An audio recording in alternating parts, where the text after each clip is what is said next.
Yung hello mga ka-YouTube. Meron tayong pinuntahan na bagong lake. Hindi siya bagong gawang lake, pero ito ay bagong lake na pupuntahan natin. First time nating pumunta. So ito yung tinatawag na Sanctuary Pond sa gitna ng Vancouver. No, maraming building sa palibot nito, hindi lang natin makita. So ito yung tinatawag nilang Sanctuary Pond. So welcome to Sanctuary Pond. Nawala pa tayo kanina, tapos nasita pa tayo ng security kasi yung sabi ni Google, pasok ka dito. Nung pumasok ako, nakasara. Ayan yung nakasara na yan. Yung blue na yan na may tent, nakasara.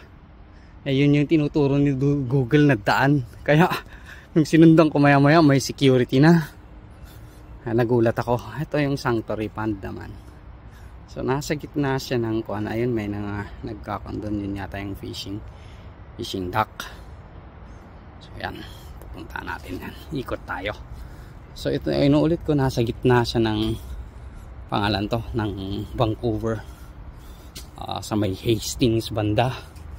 Napapanood niyo yung Hastings, yung mga may pangalan ito. So ito naman yung tinatawag ko, maituloy ko mamaya yung Hastings. Ito palang tinatawag nilang PNE. Isa sa mga sikat na lugar din to na pinagko-concertan, mga ganyan.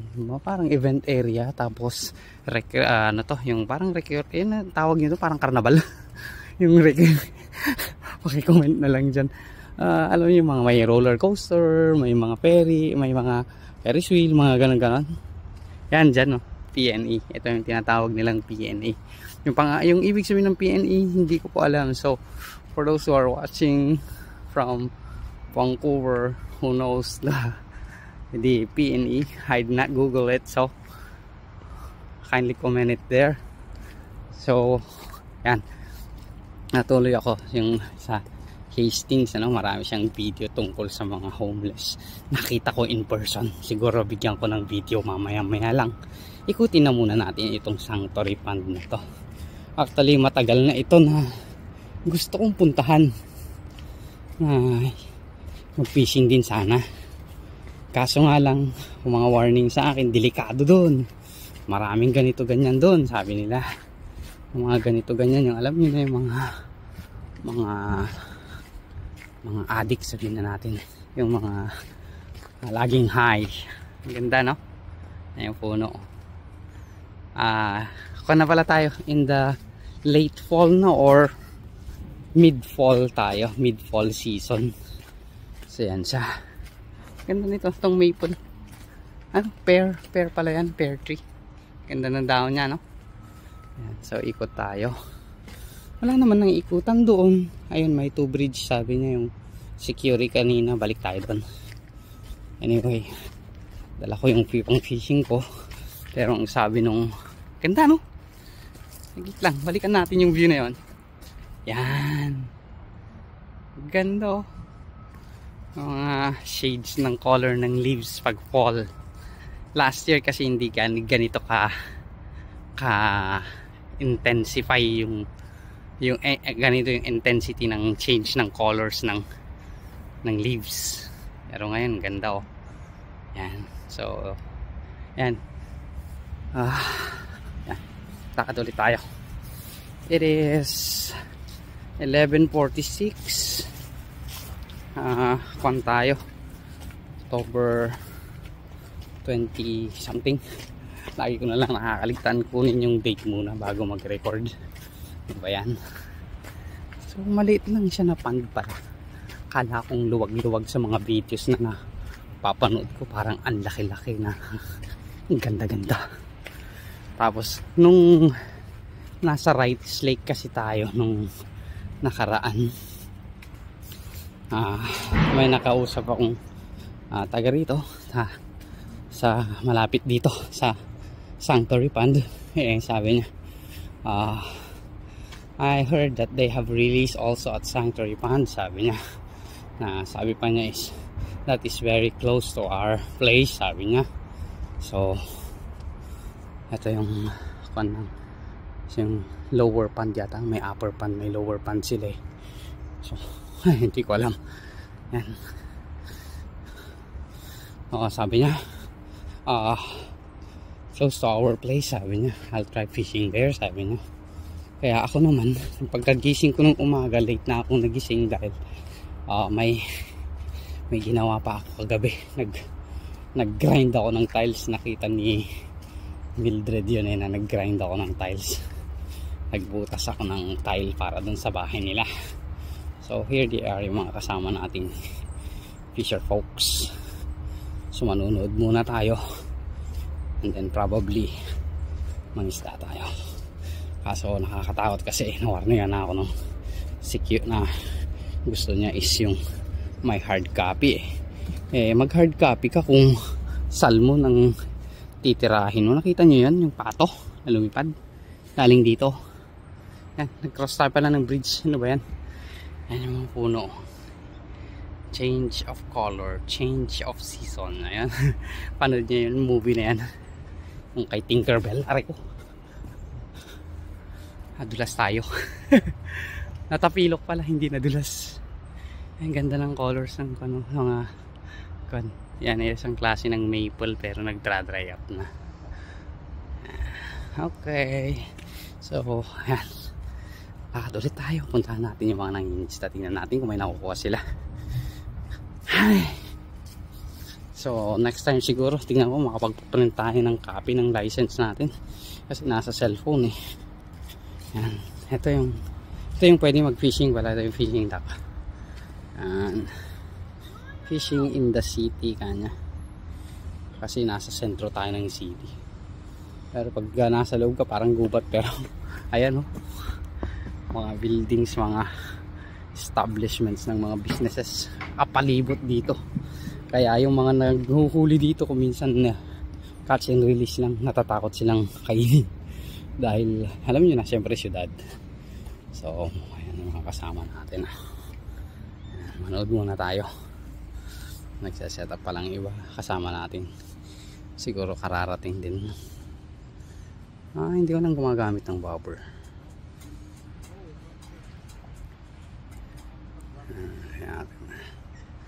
May nahuhuli sila. Yung ganun din yung sa akin, green ng gamit.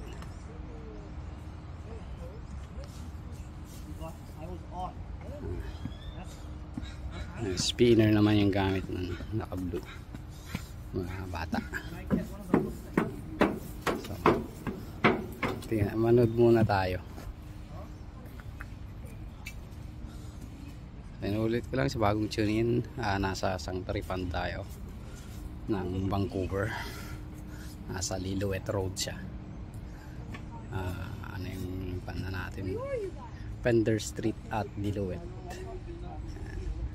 So titingnan natin kung parang nagsesra ka, parang bagong dating tong dalawa dito. Dalawa lang kanina yung nandito napansin ko. So titignan natin kung may nahuli sila.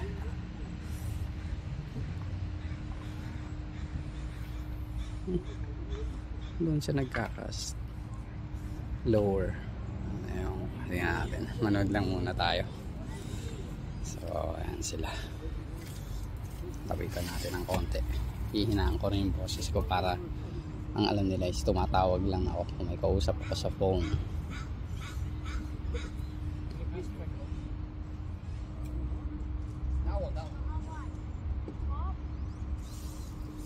So far ayan. Bawal pa manigarilyo dito. Ano ba yan? Labas tayo ng kalsada mamaya. Saan kaya labasan nito na hindi ako dadaan dun sa puro camera kasi dito. Makikita ka ng security. Ilang seconds lang ako dun kanina sa may entrance na yun, nasarado eh. May andyan na, nagwangwang. Ayun, may naka-floater din pala doon. Yung puti na yun. Yung puting floater, ayun. Oops, nag-blurry. Ayun, puting floater doon. Pag-aarin tong batang babae. Wala pa yata, hindi yata nalagyan to. Bakit hindi ganun kabilis? Tapos puros mga bata yung dito. Nag-rice lake na lang sana tayo. Yan o, silang. At at least may bago tayong video ngayon. Ayan yung mukha ng bata po ngayon. Walang pumipiglas eh. Wala akong nakikitang pumipiglas. So ibig sabihin kakaunti pa yung laman nito. Hindi pa nalagyan, ibig sabihin. Kasi nasa BC reports meron itong nalagyan. Ayun, meron pumipiglas doong banda yung tinapunan nito. Pero bottom rig yung gamit niya eh.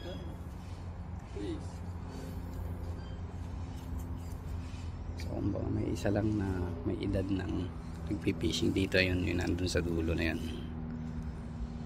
Yun lang yung may edad na nagpipishing. Mga bata lahat. So tingnan lang natin kung may mahuli sila. Kung may mahuli dito, babalik tayo. Pero kung wala, sa ibang lake na naman tayo. At least meron na tayong bagong lake ulit sa Sanctuary Pond or Hastings Park, sabi na dito. At least nakita ko na yung isa pang pond na gusto kong puntahan noon pa, nung bagong dating pa ako dito. Napuntahan na natin. Ayan, daming pato doon banda. Mag-zoom natin. Ayan, mga pato at saka mga geese naglalango yan. Nakahilo pero pag nakasumi nangingilig yung mga pato. Tan. Okay, so siguro mag-update na lang ako mamaya.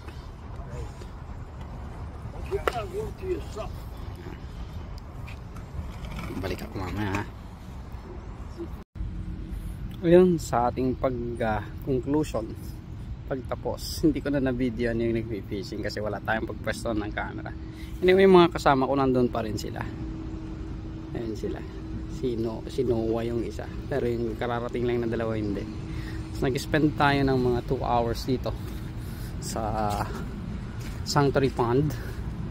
Kaso nga lang, wala tayong nahuli. Kinagatan lang tayo ng twice. Tapos yung bata na kasama namin nakakuha ng supposedly 2, pero napakawalan niya yung isa. So isa lang yung nakuha niya. And then meron daw mga iba pang nag-fishing kanina maaga. Nakakuha daw sila ng 5 or 4. So ayan, first time kasi natin dito sa pangalan to, Sanctuary Pond, dito sa gitna ng Vancouver City, whatever you call it na syudad.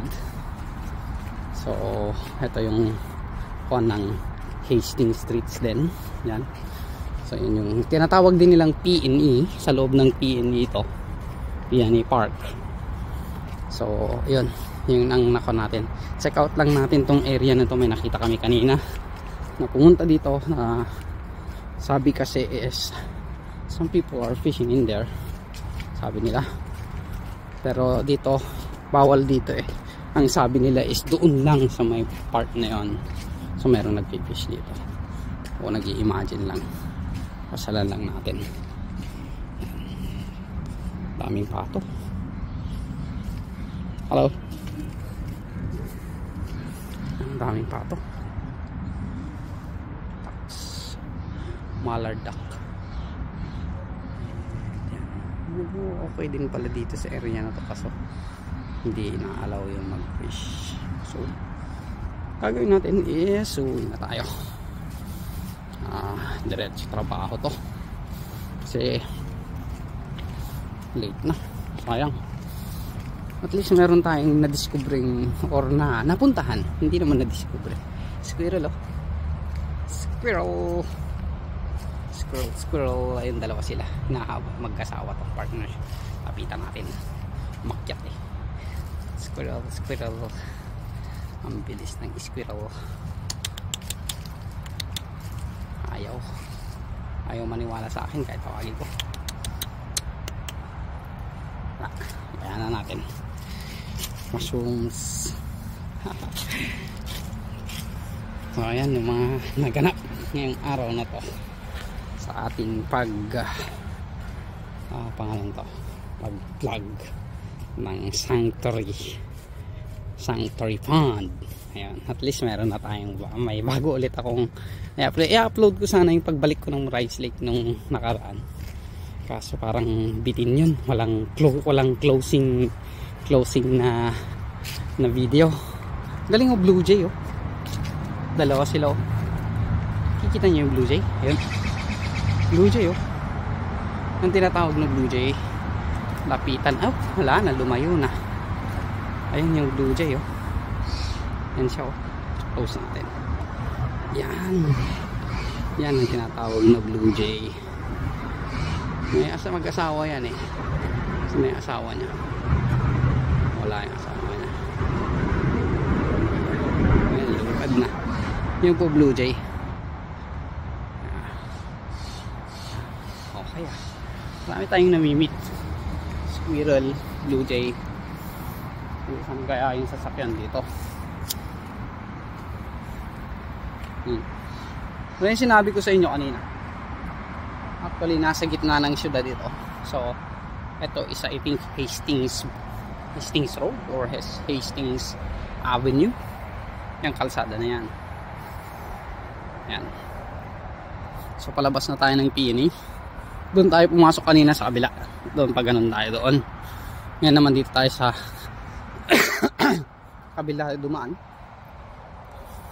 And may guardhouse dito. Wala namang bantay. Camera lang siguro yung nandyan. So dito tayo lalabas.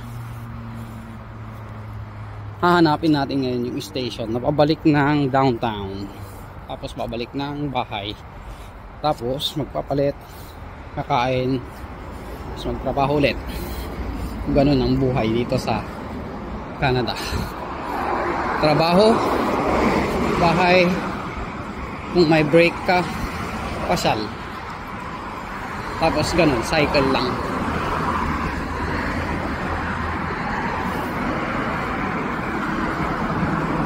Kita natin kung anong kalsada tayo.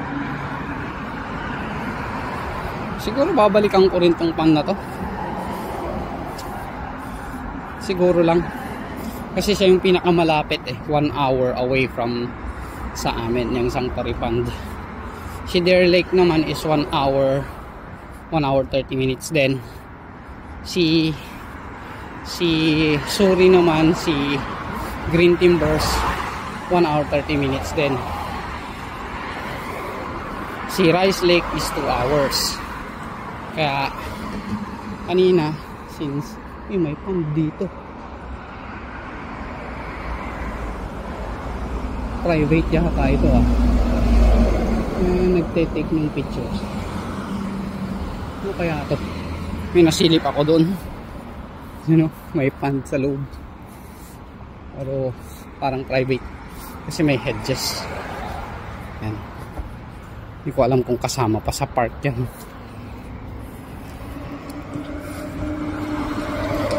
Yun, may waiting shed. Hindi tayo magantay ng sasakyan pabalik.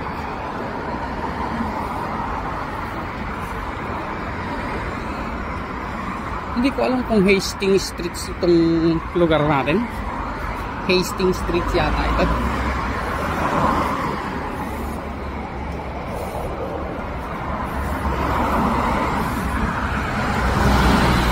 Ayan.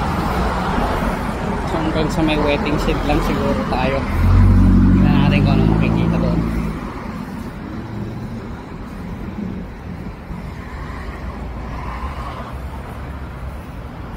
Tingnan ko rin kung ma-upload ko ito mamaya-maya lang.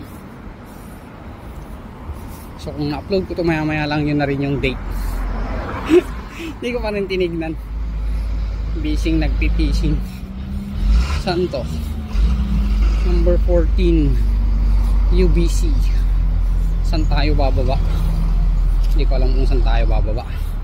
So ayan, i-end ko na ang aking movie dito. Ay yung clip pala, yung video sa ating napuntahang lake. Maraming salamat sa panunood at pagsuporta ng channel. Bye!